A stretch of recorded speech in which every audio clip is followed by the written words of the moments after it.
Hi, my name's Nick and I live right next door to Chesterton Community College, and I'm going to give you a talk today about building using straw bales.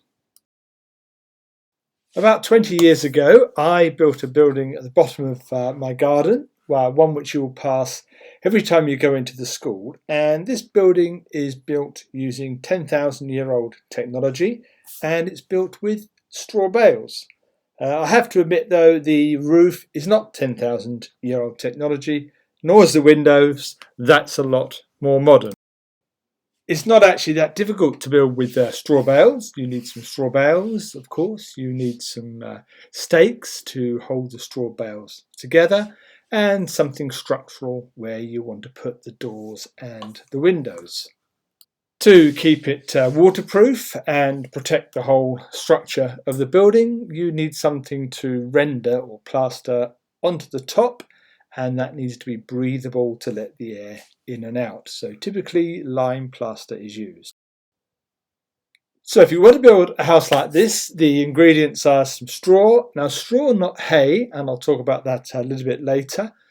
The straw bales, some wooden stakes, hazel is best, some wood to hold it together, and some lime mortar for the rendering. Oh, you will need a goat, by the way, and you'll also need some chicken wire, but not actually any chickens. Difference between straw and hay, because they're quite different products. So hay comes from grasses, so from meadowland, which we need more of because that helps the bees. So that's grass, meadow, and it's the kind of stuff that you would feed to horses. And also rodents do like to bed down and live in it. The problem with using hay for building is that it will get very soggy as soon as it gets wet, and it's also very easy to set fire to. Straw, on the other hand, comes from cereal crops, so generally these days that would be from wheat, which is turned into flour. Straw itself is actually a cellulose, which is, you can see there, you scientists, the chemical structure for cellulose. As such, it is very waterproof. And believe it or not, a straw bale is actually exceedingly hard to set fire to. The reason it's hard to set fire to is because it's actually very dense and very little air is inside there in the cellulose. I'm often asked if rodents, rats, will nest in the straw, and that's something people are concerned about, but actually it's a very hostile environment for them. It's very itchy, it's very scratchy, there's not air, and it's very dense for them to climb into. So in short answer is no. Rats will not nest in your straw bale building. So let's now have a look at how straw bales are made using a baling machine, of course.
So once we have the straw bales, we need something to peg them together with as we're building, and generally that's been a wooden hazel stake or any other tree that's available.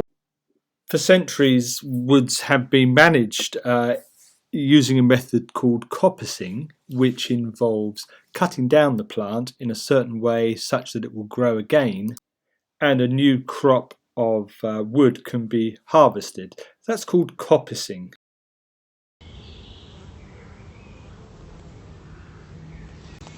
Is this a destruction of woodland?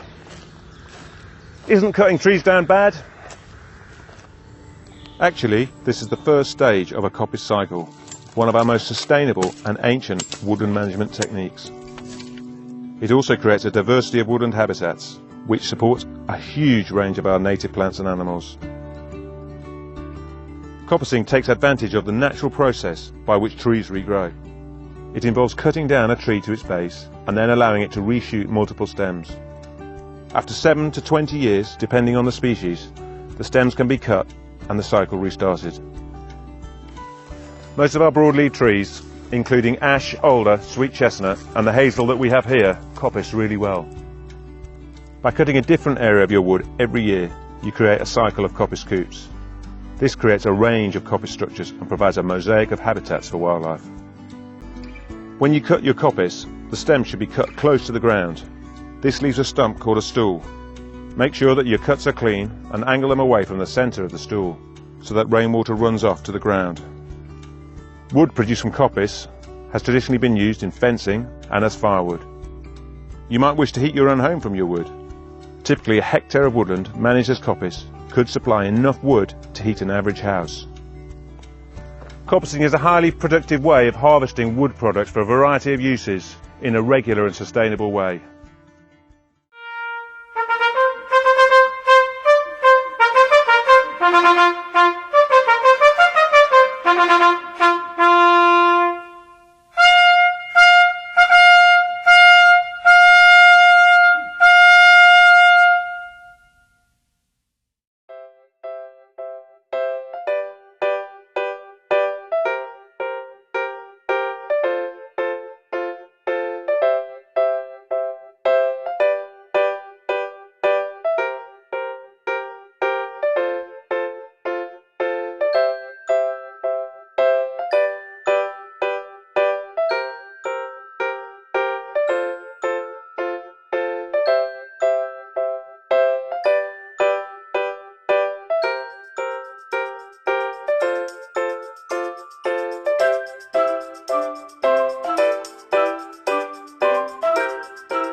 So now it's time to explain why it is we needed the goats to help make our straw bale building. I'm going to tell you that in a moment, but we should just enjoy the goat noises and how cute they are just for a moment.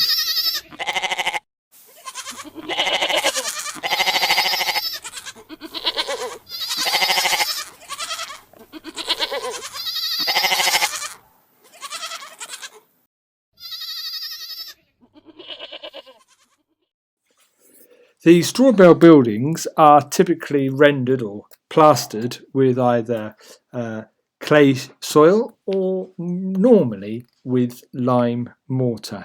Now the lime mortar is often strengthened with goat's hair. The goat's hair helps to make it more flexible, makes it stronger, and it also helps to improve the waterproofing. To help it stick, when you're plastering, quite often you'd stretch chicken wire over the building and then put your plaster onto that. So you can see in the picture there probably why it's called chicken wire, because typically it's used for making chicken pens. I found it really hard to plaster my building. I obviously did the outside, but I also did the inside. And when you look at someone professional doing it, you think, well, really it can't be that difficult. Take a look at this video. You might think it's easy, but believe you me, it's not.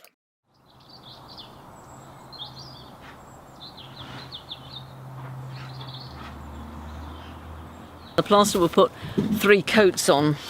So the first one, the base coat, is kind of just going to hold everything in and pull in the extra little bits and pieces. And then there's 2 more coats which will then cure and make it all weatherproof.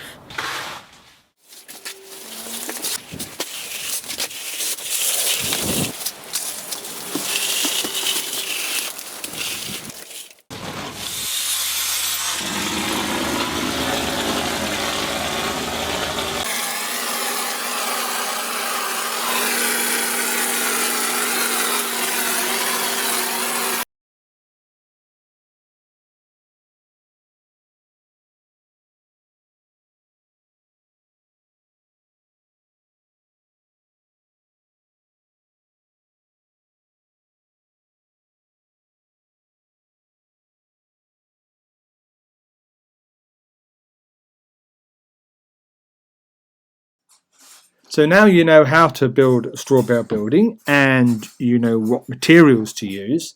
Let's now talk about why. Why do people all over the world build with straw? Well, here's 4 reasons to start with. Building any building is not simple, but one of the advantages of building with straw bales is, compared to laying bricks, it's actually relatively simple. So you don't need to have on hand skilled labour. And very often, people who are making a bale building will have what's called a wall raising, where the local community comes round to help someone put their bales together, which is something I did, and 4 of us had a great day constructing the main element of the building. Of course, there is also the roof and the foundations to think about. The foundations doesn't need much skill, but certainly the roof is a lot harder. All we're using of the wheat plant is really just those top 3 inches. So the rest of it in many places is either burnt, well, arguably that might put a little bit more nitrogen back in the soil, or it's just ploughed in. And actually when it's ploughed in, it really doesn't compost very well because it's the cellulose. So on the one hand, we're throwing away masses of resources in a wheat field, and yet there we are, we're using at least 234 grams of carbon to produce a kilo of bricks. A U value is the measure of heat transfer through a building, and as you would imagine, a great big block of straw not going to let very much heat through. In fact, straw is about twice as efficient at blocking heat as a concrete and polystyrene wall. In practice, this means that you only need to put a tiny amount of heat into a straw building for it to be nice and snug and warm.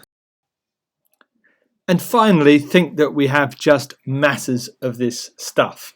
In fact, an estimate there is 764,490,000 tonnes is grown throughout the world. We're using just the top bit of the plant, so pretty much all of that is available. My other favourite animal is an elephant. So if you set this into context, that amount of wheat is 1.5 billion elephants.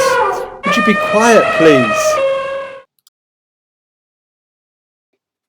I think there are quite a lot of cultural reasons why we don't use straw bales. We don't use them because we don't use them. And it's fair to say that they're not suited to all climates, especially extremes in the north and extremes in the south, particularly where they're very damp.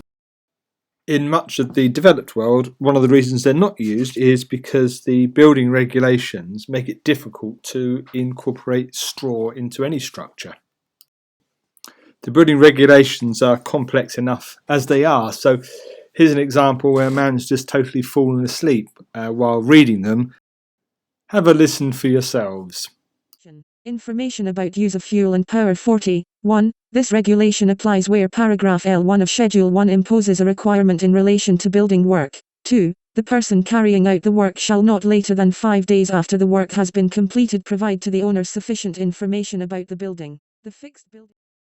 Most property is either constructed with a mortgage, a loan from the bank, or it's bought with a loan from the bank once it's ready constructed. But one of the problems with a straw building is that mortgage companies are quite reluctant to lend money on those properties, and it's really a question of education and them not quite understanding the durability of a straw bale building. But unfortunately, many banks would just say no.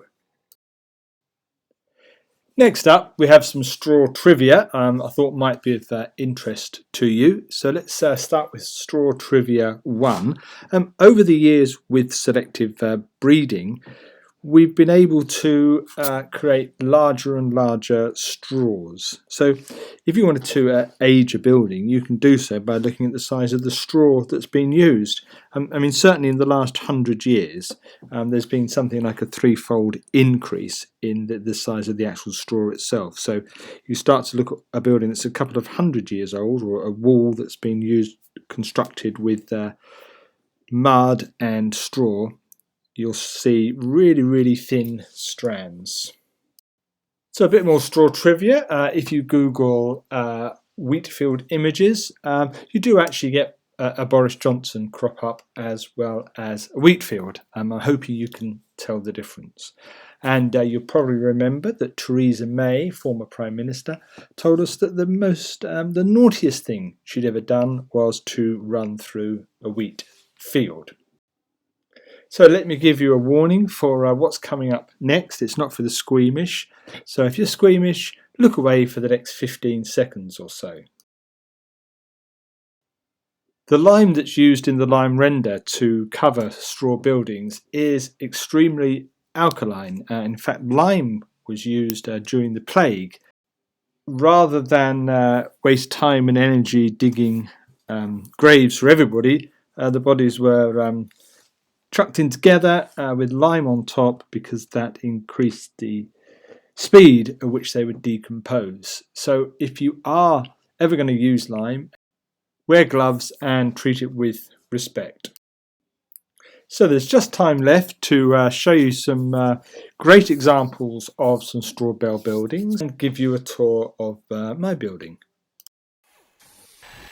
Boots check, tool belt check, hard hat check. Up the builder, can we build it? Up the builder, yes we can. Scoop, Muck and Lofty and 2-ton-2. Leo and Wendy join the crew. Bob and the team have so much fun. Working together, they get the job done.